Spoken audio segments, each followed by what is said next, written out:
삶을 열어가는 아름다운 신앙 간증 오직 주만이의 김명인입니다. 아브라함과 롯 둘은 모두 하나님의 백성이었죠. 하지만 아브라함은 성공의 모델, 롯은 실패의 모델이 되었습니다.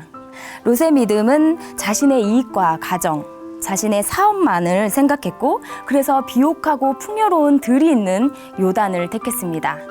그의 선택은 부를 얻었지만요, 멸망으로 이끌었는데요. 반대로 아브라함은 믿음으로 하나님의 말씀과 하나님의 나라만을 생각했죠. 그래서 척박한 사막으로 향했고 그는 실패한 것처럼 보였습니다. 하지만 아브라함은 하나님을 얻었고 또 믿음의 조상이 되었습니다. 하나님을 최우선으로 생각하는 아브라함을 닮은 우리 믿음의 사람들을 만나는 시간입니다. 삶으로 열어가는 아름다운 신앙간증 프로그램 오직 주만이, 오늘도 아름다운 믿음의 사람들과 함께합니다. 먼저 이 자리 벌써 은혜롭게 채워주신 분들 인사 나누겠습니다. 춘천 한마음교회 성도님들입니다. 반갑습니다.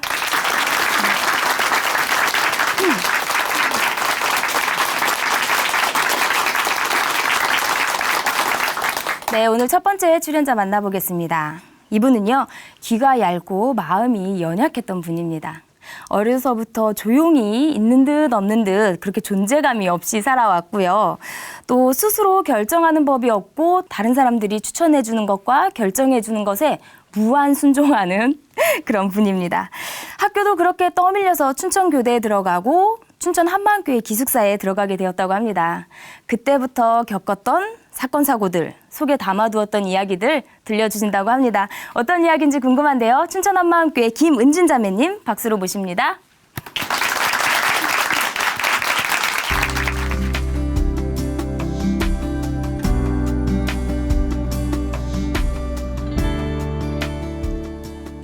안녕하세요. 춘천 한마음교회 김은진입니다. 저는 소심하다 보니 매사 남들이 말하는 대로 그런가 보다 생각하는 사람이었는데요. 작은 바람에도 이리저리 줏대 없이 살던 제가 부활로 예수님께 딱 고정되어 확실한 사명자의 삶을 살게 된 간증을 나누려고 합니다. 저는 매우 말없고 소심한 아이였어요. 학교에서는 입을 꾹 다물고 무표정하게 가만히 있기만 했어요. 말을 시켜도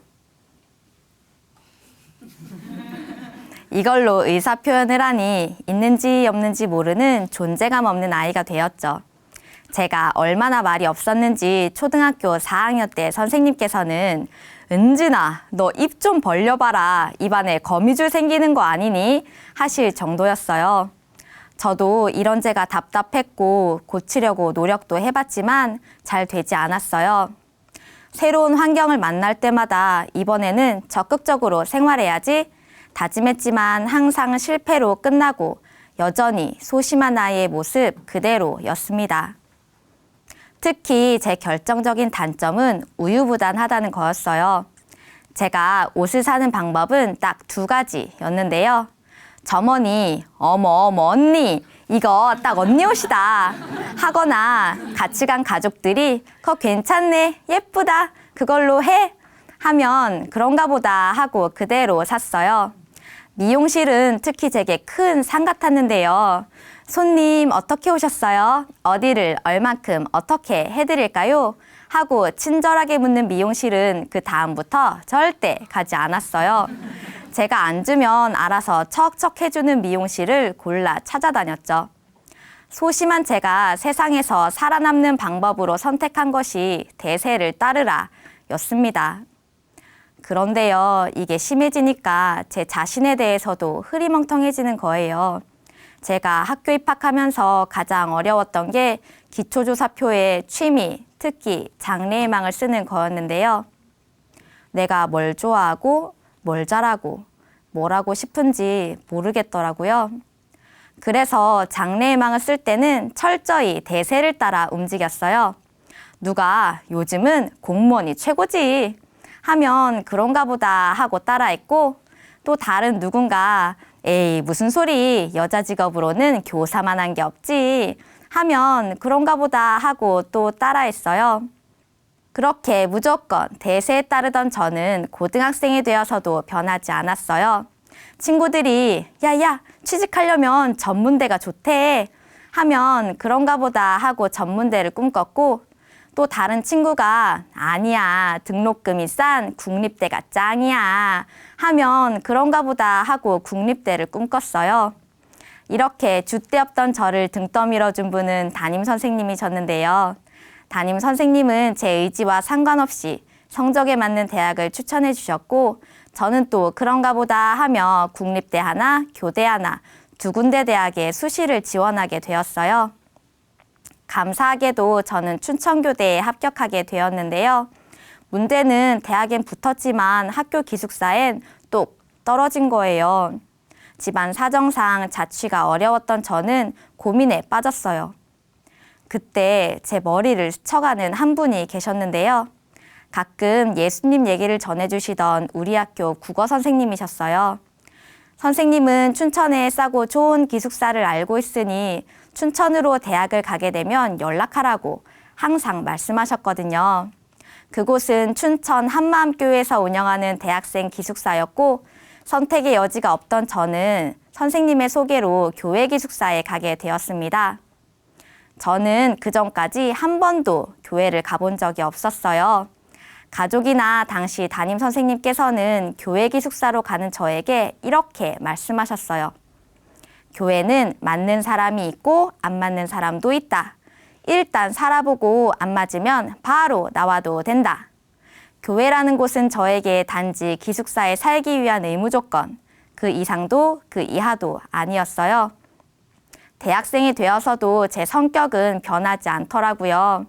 교회 기숙사에서도 1년 동안이나 낯가림을 했어요. 언니들은 다들 잘 대해주는데 괜히 저 혼자 꿔다 놓은 보릿자루처럼 있었죠. 소심하다 보니 먹고 싶은 것이 있어도 냉장고 문 하나 마음대로 열지 못했어요. 언니, 이거 먹어도 돼요? 란 말을 하지 못해서 언니들이 주는 것만 먹었고요. 가끔은 밥 좀 더 주세요.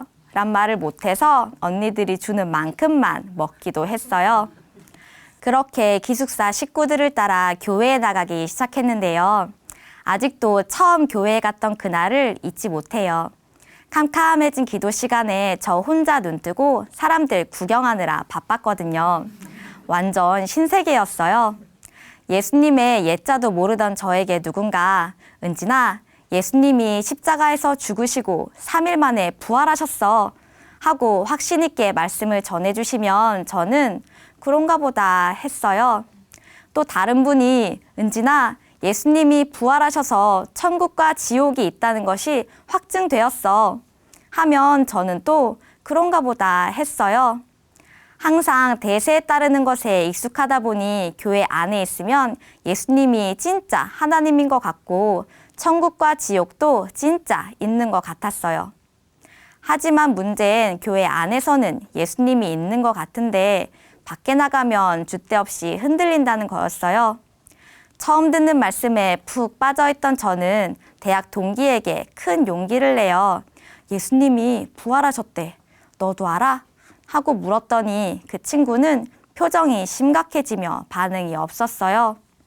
소심했던 저는 그 이후로 예수님 얘기는 교회 안에서만 하기 시작했어요. 오랜만에 만난 고등학교 친구들이 너 이제 교회 다니는 거야? 예수님 믿는 거야? 하고 물으면 글쎄 하고 얼버무리기 바빴어요. 제 행동은 대세를 따라 쉼없이 변신했는데요. 신앙인들 사이에 있으면 신앙인으로, 불신자들 사이에선 불신자의 모습이었어요. 기숙사 언니들이 가자고 하면 캠퍼스 예배, 작은 예배, 수요 예배, 토요 차양 예배, 주일 1, 2부 예배까지 의무감에 다 따라다녔고 교회 기숙사에 살려면 이 정도는 해줘야지 하는 생각으로 간증문도 열심히 썼어요. 하지만 방학 동안 믿지 않는 가정에 돌아가면 아주 가관이었는데요. 간증문은커녕 말씀 한 구절, 기도 한 번 제대로 하지 않았고 심지어 주일날에도 같이 가자는 사람이 없으면 교회에 가지 않았어요. 이런 이중적 상황에 지쳐가던 저는 결정타를 맞게 되었어요. 대학 2학년 교생 실습 중이던 때였는데요. 실습 동기들끼리 학교 앞에서 맥주 한 캔 하려고 하는데 제 마음이 막 흔들리는 거예요. 하나님이 술 마시지 말라고 했는데 그렇다고 분위기 깨지게 나 혼자 안 먹겠다고 할 수도 없고. 혹시 지나가던 교회 언니들이 날 보기라도 하면 어쩌지? 그 순간 제 스스로가 참 한심했어요.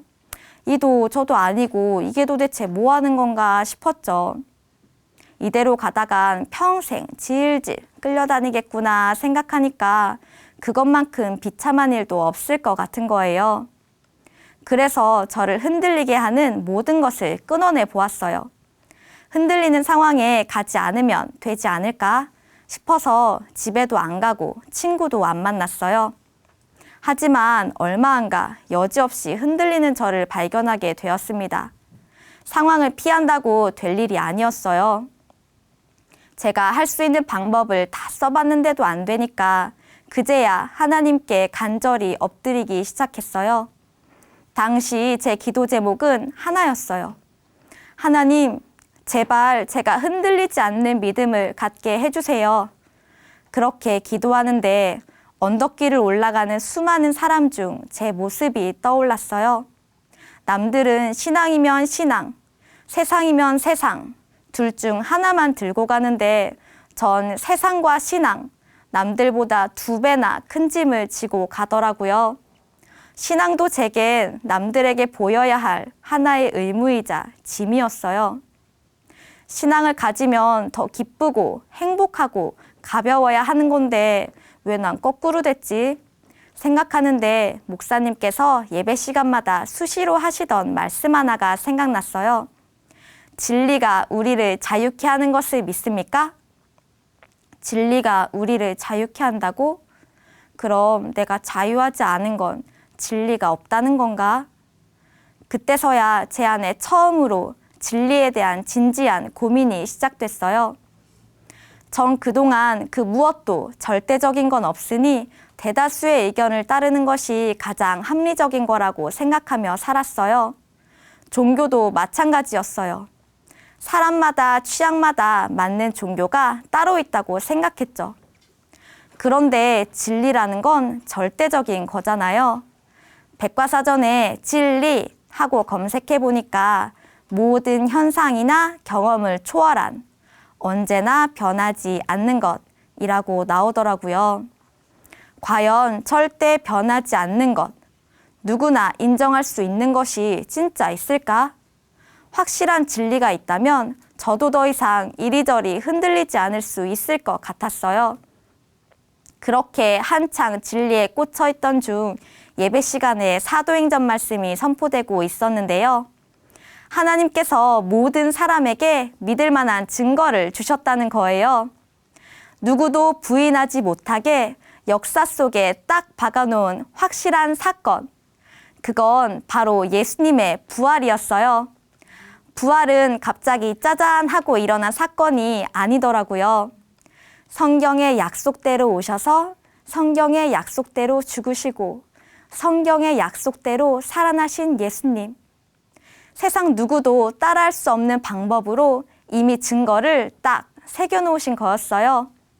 그때서야 지금까지 그런가 보다 하며 한 귀로 듣고 한 귀로 흘렸던 수많은 말씀들이 제 안에 쌓이기 시작했어요. 예수님의 십자가 죽음 앞에서 모두 도망갔던 제자들이 나중엔 죽음을 각오하면서도 예수님을 전하잖아요. 그 강한 믿음은 어디서 나오는 걸까 부러웠었거든요. 근데 믿음의 확증은 힘들고 어려운 것이 아니었어요. 그저 예수님이 약속대로 이미 이뤄 놓으신 것, 예수님이 부활하셨다는 것, 그거 하나면 충분했어요. 부활이 선명해지니 지금까지 저만 바라보던 제 고개가 하늘을 향하기 시작했어요. 하늘에서 바라보니 이 세상이 어떤 곳인지도 선명해졌습니다. 세상은 줏대 없이 흔들흔들 살 수 있는 곳이 아니었어요. 마귀가 우는 사자같이 두루 다니며 삼킬 차를 찾고 있는 세상에서 그렇게 살았다간 마귀 먹잇감으로 딱 좋겠더라고요. 그때 알았어요. 제가 참 무서운 사람이었다는 걸요.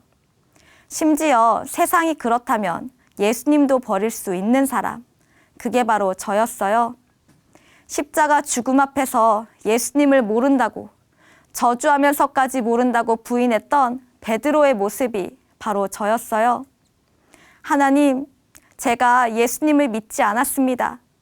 죽음 앞에 선 것도 아니고 단지 사람들의 시선, 말 한마디에 흔들려 예수님을 마음에서 수시로 버렸습니다. 회개합니다. 일평생 단 한 번도 하나님을 찾아본 적 없던 제게도 찾아와 주신 예수님, 나의 죄를 위해 십자가에서 죽으시고 부활하신 예수님, 이제 예수님을 제 마음의 주인으로 모셔드립니다. 그렇게 기도하는데 하나님께선 내가 너와 영원히 함께하리란 말씀까지 주셨어요. 그 순간 큰 기쁨과 감사의 눈물만 흘렀어요. 항상 소심하고 자신감 없었던 제가 예수님과 연합됨으로 모든 것을 다 가진 자가 된 거예요. 제 부족함이 아니라 나와 함께 하시는 예수님만 붙들면 되니까 자유함이 임했어요. 진짜 진리는 예수님 한 분뿐이더라고요. 제가 예수님을 영접하고 가장 크게 변한 것은 삶의 목표를 찾았다는 거예요. 사실 이리 흔들 저리 흔들 살다 보니 제가 꿈도 목표도 없는 사람이었잖아요. 소심하다 보니 내가 진짜 교사가 될 자격은 있는 걸까? 의구심도 있었거든요. 그러던 어느 날 대학 4학년 때 교육사회학이란 수업에서 한 동영상을 보게 되었는데요. 초등학생 중 학업 스트레스 받는 아이들, 자살 충동을 가진 아이들이 많다는 내용이었어요. 전 그 동영상을 보다가 뜬금없이 눈물이 흘렀습니다. 하나님이 절 부르신 이유가 바로 거기 있었어요. 하나님께서 절 교사라는 자리에 부르신 건 아이들에게 공부만 잘 가르치라는 것이 아니었어요. 세상에 똑똑한 사람들은 많지만 이렇게 고통받는 아이들에게 복음을 전해줄 수 있는 교사는 그리 많지 않다. 내가 똑똑함으로는 세상 1% 교사가 될 수 없겠지만 영혼을 살리는 일이라면 하나님의 1% 교사가 될 수 있겠구나 하는 생각이 든 거죠. 세상 사람들은 자기 꿈을 자기가 선택하고 자기가 노력하고 자기 힘으로 이루잖아요. 그러고선 아닌가 싶으면 후회하거나 자기 마음대로 꿈을 바꾸기도 하고요. 하지만 전 반대였어요. 줏대 없이 흔들리며 살던 제게 꿈을 심어주신 분은 바로 예수님이셨어요. 주 예수께 받은 사명. 아, 이 사명을 예수님께 받은 것이구나. 제 주인이신 예수님께서 제게 맡기신 것이니 얼마나 소중하게 느껴졌는지 몰라요. 매번 갈 때처럼 작은 바람에도 흔들리던 저였는데요. 교사가 된 이후에도 이 길이 맞는 건지 고민하는 친구들을 여러 봅니다. 하지만 이제 전 사람의 말이나 어려운 상황과 환경 때문에 흔들리지 않아요. 이 길도 예수님이 제게 주신 사명이니까요. 매번 그런가 보다 하던 저도 예수님을 주인으로 영접한 후 줏대라는 게 생기더라고요. 이제 먹고 싶은 음식도 입고 싶은 옷도 제 마음껏 선택할 수 있어요. 게다가 복음으로 가치관이 세워지니 이젠 술 앞에서도 고민하지 않아요. 세상의 흐름과 다르더라도 제 생각을 당당히 표현할 줄 아는 사람이 되었습니다. 모두에게 들려줄 증거가 확실하니 부담스럽던 전도도 기쁘게 할 수 있었어요. 제가 처음 양육을 시작한 사람은 저의 첫 제자였는데요.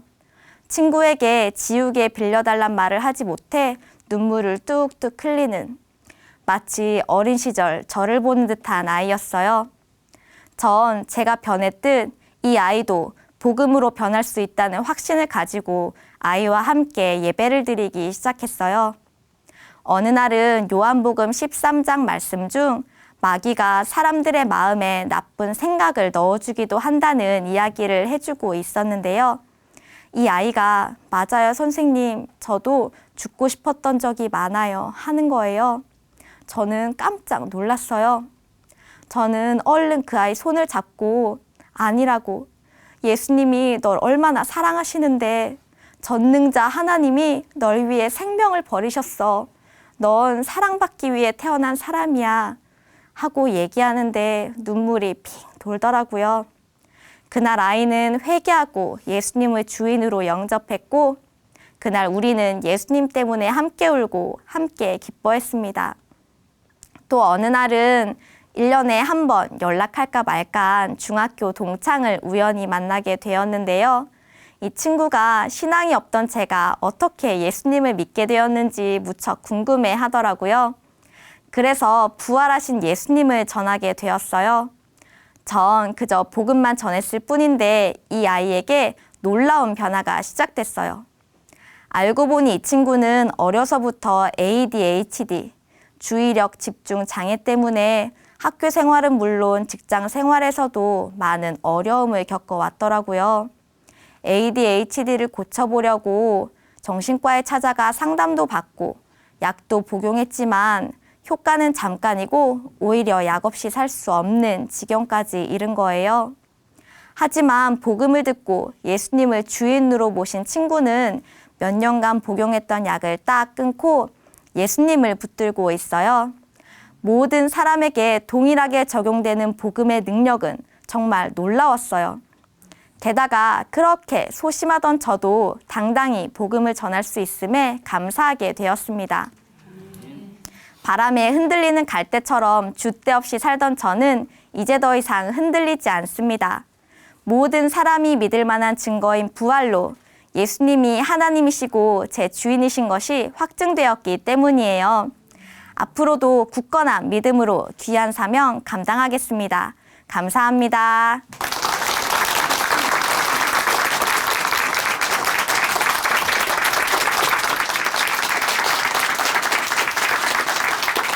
네, 간증 감사합니다. 그러므로 누구든지 나의 이 말을 듣고 행하는 자는 그 집을 반석 위에 지은 지혜로운 사람 같으리니.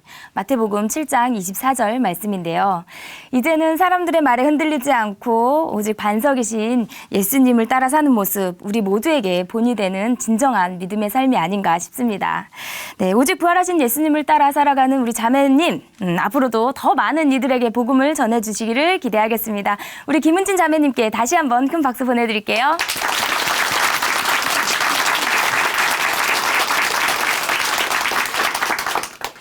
아름다운 믿음의 고백으로 하나님의 은혜를 나누는 오직 주만이, 오늘의 두 번째 출연자 만나보겠습니다.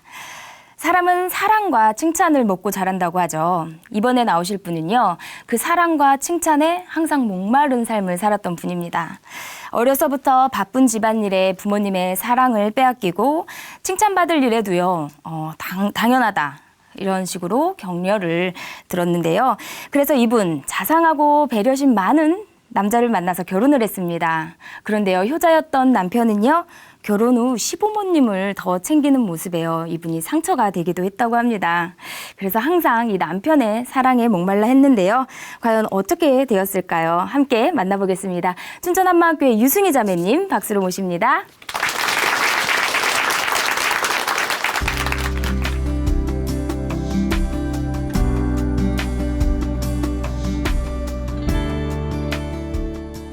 안녕하세요. 춘천 한마음교회 유승희입니다. 저는 남편의 사랑을 빼앗겼다는 생각으로 늘 사랑에 목이 말랐고 채워지지 않는 마음 때문에 일생을 원망과 불평으로 살았는데요. 그러다 부활하신 예수님을 만나 영원히 목마르지 않는 진정한 사랑을 알게 된 간증을 나누려고 합니다. 저는 집안의 장녀로 부모님이 일하시느라 바쁘셔서 7살 때부터 집안일을 했어요. 우리 집은 방앗간을 했는데요. 명절이 되면 일손이 부족해서 온 식구가 총 동원되었고 방앗간 인부들의 새끼 밥은 제가 책임져야 했어요. 고등학교 졸업할 때도 설 대목이라 혼자 졸업식에 갔다 올 수밖에 없었는데요. 그래서 저는 졸업사진이 한 장도 없습니다. 졸업식을 마치고 집에 돌아와 엄마를 본 순간 졸업식에 혼자 보내서 미안하다라는 말을 듣고 싶었는데 엄마는 어서 밥 준비해라 하셨어요. 정말 서러웠습니다. 저는 꿈이 교사여서 공부도 참 열심히 했는데요. 어느 날은 1등 성적표를 받아온 저에게 엄마가 칭찬해 주시기는커녕 야, 성적 떨어지지 않게 더 열심히 잘해 하시는 거예요. 그런데도 엄마에게 사랑받고 싶었고 꿈이 교사이기도 해서 정말 열심히 공부를 했습니다. 대학 3학년 때 만난 지금의 남편은 세상에서 정말 둘도 없는 사랑과 감동을 주는 사람이었어요. 항상 저를 배려해주고 사랑해주는 남편이 더할 나위 없이 고맙고 소중했습니다. 제 생일은 하필이면 설날 바로 전날이에요. 방앗간은 더 바쁠 때라 생일은커녕 꼼짝없이 방앗간 일을 도울 수밖에 없었어요. 이런 제가 안 됐던지 연애 때 남편은 제 생일에 일부러 불러내어 쉬게 해주고 맛있는 걸 사주기도 했습니다. 저는 자상하고 센스 만점인 그에게 반해서 그와 결혼하기로 결심했어요. 사랑하는 사람을 위해 교사의 꿈을 뒤로 미루게 되었는데요. 학교 근처에 방을 얻어 새벽부터 도서관에서 공부하는 남편을 위해 저는 매일 등굣길에 장을 봐서 요리를 해놓고 빨래와 청소를 해 주었습니다. 그렇게 취업을 위해 공부하는 남편을 뒷바라지하는 삶을 선택했어요. 몇 년 후 남편은 공채 100대 1의 경쟁을 뚫고 공기업에 취업하게 되었고 우리는 결혼하게 되었습니다. 남편은 셋째 아들이지만 무척 효자여서 결혼 후 시부모님을 모시고 살자고 했어요. 젊어서 가족들을 위해 평생 생계를 책임지신 어머니를 위해서라고요. 저도 우리 부모님이 외롭게 고아로 자라신 분들이라서 오히려 북적거리는 게 좋겠다 싶어 별 고민 없이 그러자고 했지요. 하지만 시부모님을 모시고 시작한 결혼 생활은 고난의 연속이었습니다. 연애 때 그렇게 잘해주었던 남편은 결혼하고 나니까 그 사랑이 그대로 시어머니께로 옮겨갔어요. 신혼인데도 매일 저녁 어머니에게 안마해드리고 말동무해드리느라 10시가 넘어서야 우리 방에 들어갈 수 있었습니다. 나만을 사랑해주던 남편의 모습은 어디서도 찾아볼 수 없었어요. 어머니에 대한 남편의 마음이 어느 정도냐면요. 신혼 당시 2층 집이었는데 1층엔 부모님이, 2층엔 우리가 살았어요. 근데 밤에 아래층 어머니가 깨신다고 저더러 뒤꿈치를 들고 다니라고 하는 거예요. 또 제가 눈이 무지 나쁜데요. 어머니가 안경 낀 여자를 싫어하신다고 안경을 쓰지 말라고 하더라고요.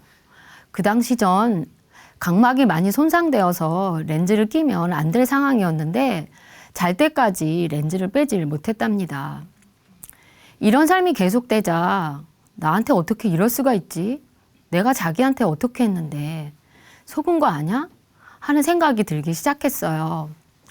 부부싸움이 잦아졌고 급기야 결혼 3개월 만에 이혼을 하려고 아무도 모르게 집을 나왔어요. 하지만 이혼도 양가 부모님의 반대로 하지 못하고 결국 우리 부부는 1년 만에 분가하게 되었습니다. 분가하면 상황이 좋아질 걸로 생각했는데요. 그건 저의 착각이었어요. 남편은 저와 아이를 데리고 2주에 한 번은 꼭 시댁에 가야 했고요. 어머니는 무슨 일만 생기면 아들을 찾는 거예요. 시아버지가 계신데도 어머니께는 아들이 꼭 남편인 것 같았어요. 저는 이런 어머니가 정말 밉더라고요. 아니 그렇게 아들이 좋으면 데리고 사시지. 도대체 결혼은 왜 시킨 거야? 하는 생각으로 불평불만이 쌓이기 시작했습니다. 그때 제가 가졌던 미움의 뿌리는 딱 하나였어요. 남편을 어머니에게 빼앗겼다는 그 마음. 사랑받지 못하며 살다가 사랑하는 사람을 만났는데 그 사랑을 빼앗겼다는 배신감과 허탈감이 바로 그 미움의 뿌리였어요. 그러나 어머니를 미워하는 마음이 크면 클수록 남편은 저와 더 멀어지는 걸 느꼈어요. 효도하는 건 지극히 당연한 도리이기에 남편은 언제나 떳떳했고 그런 남편의 눈에 비친 저는 못된 며느리일 뿐이었습니다. 저는 이것이 더 억울했어요. 남편을 통해 회복되었던 자존감이 다시 남편으로 인해 추락했고 내가 어쩌다 이렇게 되었을까 하는 생각은 제 스스로를 더욱 비참하게 했습니다. 나는 남편에게 내 인생을 다 맡겼는데 남편은 결국 부모님을 수발해줄 여자가 필요했던 건가? 하는 생각까지 드니까 미움과 분노가 끓어오르기 시작했어요. 점점 남편에 대한 분노가 극에 달하게 되자 미친 여자처럼 소리 지르고 심한 욕설을 퍼부었는데요. 툭하면 이혼해! 하며 남편을 들들 볶아댔습니다. 결국 참다 못한 남편이 저에게 손찌검을 했고 이젠 때리기까지 해? 하며 남편을 더욱 못된 사람으로 몰아갔습니다. 나만을 사랑해 줄 거라고 생각했던 사랑이 이렇게 되니 저는 더 이상 남편을 의지할 수 없다는 생각으로 늘 외롭고 채워지지 않는 마음 때문에 몸부림쳐야 했습니다. 저는 또 결혼 후에도 자기 일을 가지고 있는 친구들의 모습이 너무 부러웠어요. 후회가 되더라고요. 교사의 꿈을 이루지 못한 열등의식까지 생기면서 이 사람만 만나지 않았으면 내가 교사가 되었을 것이고 이런 삶은 살지 않았을 텐데 하는 생각으로 남편을 원망하며 더욱 미워했습니다. 저는 교회를 싫어했지만 삶이 힘들어지고 친구의 끈질긴 전도도 있어서 제 발로 교회를 찾아가 10년을 다녔어요. 하지만 문제 해결은커녕 삶에 아무런 변화도 없자 더욱 낙심이 되었습니다. 딸아이의 고등학교 진학으로 이사하게 되면서 단일 교회를 정하지 못하고 있었어요. 그러다 중학교 친구를 따라 춘천 한마음교회에 가게 되었습니다. 처음 갔을 때 목사님의 말씀은 잘 들리지 않았지만 교회 마당에서 본 교회 식구들의 얼굴은 정말 천사로 보이더라고요. 얼마 후 여름 수련회에서 말씀을 들었는데요. 하나님의 형상대로 사람을 창조하시되 라는 창세기 말씀을 통해 인간은 만들어질 때부터 하나님 없이는 살 수 없게 만들어진 겁니다. 하나님과 관계가 있어야만 살 수 있는 거예요. 이 말씀을 듣는 순간 제 머리를 한 대 얻어맞은 듯 했어요. 아, 이 세상을 지으신 분이 하나님이시구나. 그리고 나는 그분이 만든 피조물이고. 그럼 인간이 하나님을 떠나 산다는 건 그 자체가 말이 되지 않는 거네. 뭔가 마음 깊은 곳에서부터 깨달아지는 것이 있었습니다. 우리 목사님께서는 늘 예수님도 예수님의 부활도 모두 역사적 사실임을 강조하셨어요. 사실 저는 역사를 전공했는데요. 한때는 기간제 강사였고 AD 1세기 기준이 예수님의 탄생이라는 것을 아이들에게 가르쳤어요. 그런데 교회를 다니고 있던 저조차도 이 사실을 믿지 않고 있었더라고요. 저는 예수님의 부활에 대해서도 다시 찾아보았는데요. 고대 이스라엘 역사에 정확히 기록되어 있었어요. 예수님의 탄생과 예수님의 부활이 역사적 사실이라는 것이 저를 더 이상 의심할 수 없게 만들어버렸습니다. 그러던 어느 날 목사님께서 사도행전 말씀을 하시면서 부활로 하나님이 모든 사람에게 믿을 만한 증거를 주셨다고 하시는 거예요. 세상에서 죽은 자가 다시 사는 건 없는데 구약에서 미리 약속하시고 예수님께서 그 약속을 친히 이루셨다고요. 300가지가 넘는 구약의 예언들이 예수님을 통해 그대로 이루어졌다는 말에 저는 기가 막혔어요. 어떻게 예언이라는 것이 하나도 빠짐없이 다 이루어질 수 있는 거지? 그럼 구약의 예언을 다 이루시고 부활하신 예수님이 하나님이 맞는 거네? 저는 그저 막연히 이 세상을 지으신 분이 하나님이시고 나는 그분이 만든 피조물이라고 생각하고 있었는데요. 예수님이 바로 나를 지으신 창조주 하나님이셨어요. 그리고 제가 바로 예수님의 피조물이었습니다. 하나님의 형상대로라는 말이 다시금 떠올랐어요.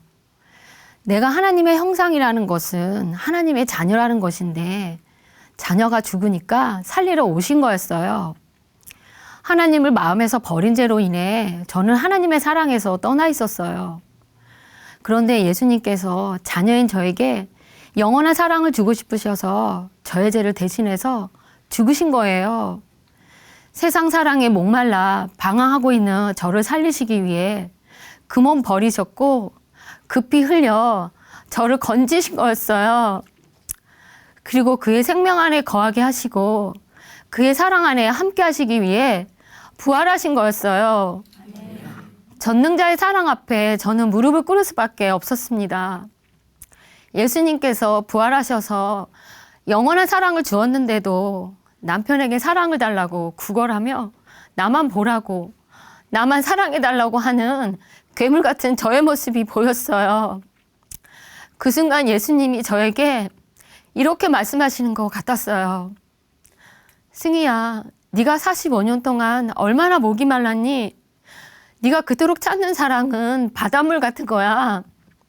아무리 마셔도 갈증날 수밖에 없는 세상의 사랑이란다. 이제 내가 너에게 영원히 목마르지 않는 사랑을 주고 싶은데 문 밖에서 아무리 두드려도 네가 문을 열어주지 않는구나. 전 너무 놀랐습니다. 나를 사랑하시고 나를 지으신 하나님께서 내 마음의 문을 열어드릴 때까지 기다리고 계셨다는 건 생각지도 못했거든요. 다시는 목마르지 않는 영생의 사랑. 그동안 이 사랑을 몰라 얼마나 외로워했는지, 이 사랑을 주고 싶으셔서 제 마음의 문을 두드리고 계셨던 하나님의 마음과 기다림을 생각하니 가슴이 미어졌어요. 그동안 예수님 없이 살아온 삶이 제가 주인된 삶이고 그것이 죄라는 것을 깨닫게 되었습니다. 눈물이 주체할 수 없이 흘렀어요. 하나님, 회개합니다.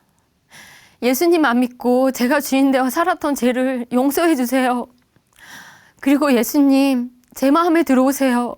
너무 오랫동안 기다리게 해서 정말 죄송해요. 저는 그렇게 예수님을 제 마음의 주인으로 모셔드렸습니다. 영생하도록 솟아나는 샘물을 주시는 예수님을 만난 후 남편의 사랑 하나로 천국과 지옥을 왔다 갔다 했던 저의 고질병은 깨끗이 나았는데요.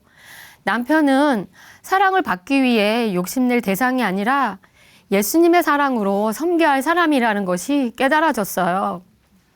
그동안 저만 외롭고 저만 힘들다고 생각했지 남편이 얼마나 힘들었을까는 생각하지 못했거든요. 가족들을 위해 고생하신 어머니에게 효도하고 싶었던 것이 남편의 마음이었는데 얄팍한 내 사랑만을 구하느라 그 귀한 마음을 헤아리지 못했던 거예요. 그리고 어머니와 남편의 주인이 예수님이기에 내가 주인 되어 어머니를 미워하고 남편을 원망했던 것이 회개가 되었어요. 또 영원히 목마르지 않는 예수님의 사랑을 알고 나니 어머니와 남편을 한 영혼으로 바라보게 하심에 진실로 감사했습니다. 저는 어느 날 남편에게 무릎을 꿇고 울면서 용서를 구했어요. 여보, 미안해. 당신이 부모님 그렇게 모시고 싶어 했는데 내가 그 마음을 몰라줬어. 남편은 이 세상에서 보기 드문 효자였고 귀한 사람이었는데 몰라보았던 것이 너무 미안했습니다. 저는 내 앞길은 내가 책임져야 된다는 생각에 남편 몰래 아끼고 아껴 한 푼 두 푼 모은 비자금 1억이 있었는데요. 남편에게 용서를 구하고 난 후 재물에 있어 투명한 부부관계가 되고 싶어서 비자금 전부를 내어놓았어요. 제가 좀 구두쇠였는데요. 저의 이런 변화에 놀란 남편은 다친 마음을 조금씩 열기 시작했습니다.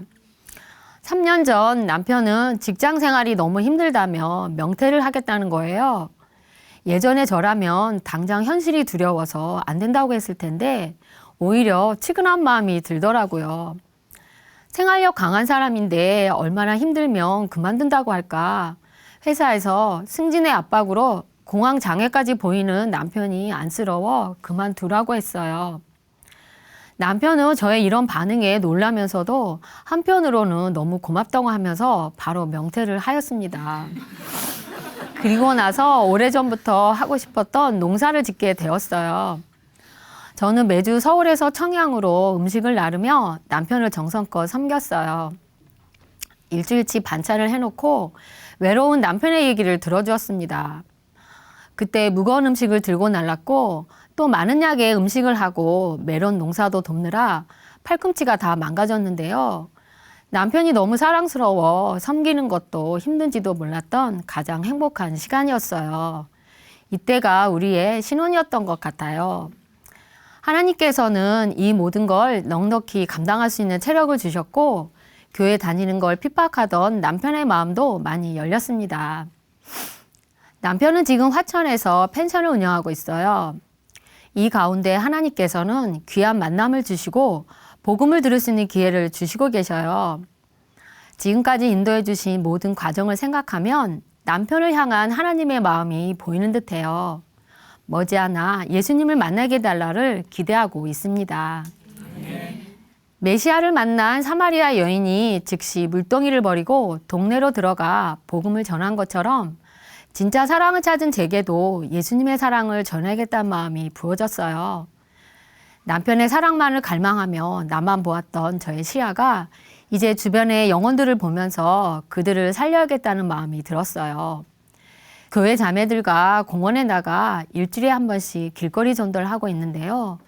하나님께서는 보이지 않는 것을 소망하는 자로 저를 연단시켜 주셨어요. 처음엔 낯선 사람에게 입을 벌리기가 힘들었고 복음을 전할 때에 쌩한 분위기에 두렵기도 했지만 전하면 전할수록 담대해지더라고요. 사람들의 반응이 있든 없든 오직 주님 말씀에 순종하여 전할 뿐이고 결과는 하나님께 달려있다는 것을 알게 되었기에 믿음으로 기쁘게 전하고 있습니다. 얼마 전 작은 교회 식구 시어머니가 췌장암으로 돌아가셨는데요. 투병 생활 하시는 동안 일주일에 한 번씩 가서 복음을 전해드렸어요. 그분은 성격이 깔끔하셔서 자신이 남에게 피해 주지도 않고 피해 받고 싶지도 않은 딱 선을 그어놓고 대하시는 쉽지 않으신 분이셨어요. 그래서 말씀을 전할 때에도 어느 선까지만 들으시고 그만하라고 하시는 거예요. 정말 냉랭한 분위기였죠. 하지만 하나님께서는 죽어가는 영혼 살리라는 사랑의 마음을 부어주시며 눈물로 기도하게 해주셨고 기쁨으로 말씀을 전하게 해주셨어요. 어느 날은 어머니께서 제가 오는 날이라고 기다리셨다고 하는 거예요. 차가운 어머니한테서 그런 말이 나오다니 정말 놀라웠어요. 소천하시기 한 달 전 교회 자매와 함께 있는 데서 드디어 예수님을 마음의 주인으로 영접하시고 저희에게 사랑한다는 말까지 하셨어요. 저희도 어머니 사랑해요 하면서 함께 손을 꼭 잡고 참 많이 울었습니다. 그때 하나님께서 제 마음에 승희야, 이 영혼을 살려줘서 정말 고맙다 라고 하시는 것 같았어요. 그때 저는 하나님께서 한 영혼을 얼마나 소중히 여기시는지를 알게 되었고요. 남은 인생을 하나님의 사랑을 알리는 삶을 살기로 다짐하게 되었습니다. 사람에게 사랑을 구하며 그 사랑이 나를 행복하게 해줄 거라고 생각했던 저는 늘 목이 말랐는데요. 이런 저를 불쌍히 여기셔서 오랫동안 제 마음의 문을 두드리시고 찾아오신 예수님, 그분은 저를 지으신 창조주 하나님이셨고 그분의 사랑이 저에게 영원히 목마르지 않는 생수가 되었어요. 이제 저는 부활하신 예수님의 사랑을 전하며 남은 삶을 살겠습니다. 예수님만이 참사랑이십니다. 감사합니다.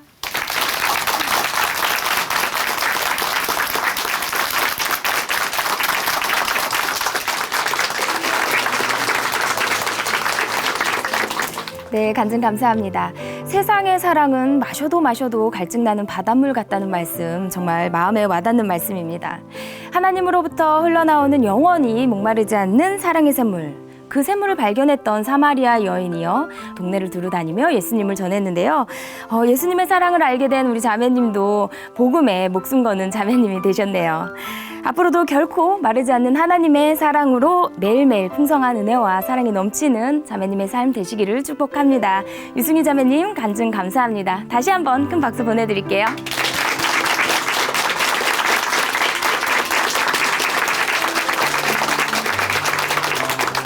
하나님으로 인해 변한 삶의 고백이 있는 간증 프로그램 오직 주만이, 오늘은 여기까지입니다. 지금까지 함께해 주신 춘천 한마음교회 성도님들 그리고 시청자 여러분 감사드립니다. 오늘도 찬양으로 이 시간 마무리하겠습니다. 오늘 찬양해 주실 분은요, 백다나 자매님이시고요. 함께할 찬양은 온전히 주님만입니다. 오늘도 예수님께서 주신 사랑으로 승리하는 하루 보내세요. 감사합니다.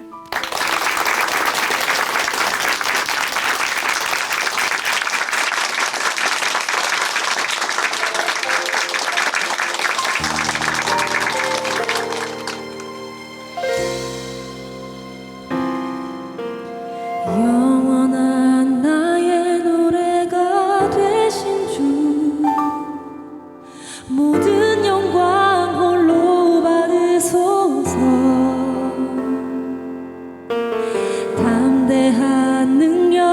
소망